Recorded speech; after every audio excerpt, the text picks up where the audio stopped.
গ্রহাণু 2024 YR4 এর উপর নজর রাখছে নাসা। মনে করা হচ্ছে এই গ্রহাণুর পৃথিবীতে আঘাত করার সম্ভাবনা রয়েছে 3.1%। গ্রহাণুটি মাঝ আকাশেও বিস্ফোরিত হতে পারে।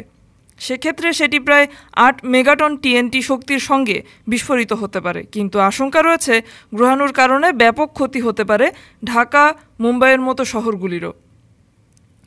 পূর্ব প্রশান্ত মহাসাগর, উত্তর দক্ষিণ আমেরিকা, আটলান্টিক মহাসাগর, আফ্রিকা, আরব সাগর এবং দক্ষিণ এশিয়ার নানা স্থান ক্ষতিগ্রস্ত হতে পারে, আশঙ্কা তেমনটাই।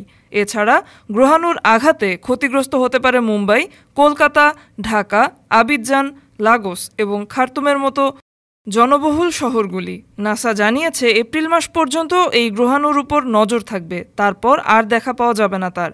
একেবারে দেখা মিলতে পারে 2028 সালের জুন মাসে, তখন আবার তার অবস্থান গতিবিধির উপর নজর রাখা সম্ভব হবে। এর আগে নাসা জানিয়েছিল এই গ্রহাণুর পৃথিবীর উপর আঘাতের সম্ভাবনা 2.3%। বিজ্ঞানীরা মনে করছেন এই গ্রহাণু 130 থেকে 300 ফুট পর্যন্ত চওড়া হতে পারে। ডেস্ক রিপোর্ট, আজ বার্তা, ঢাকা।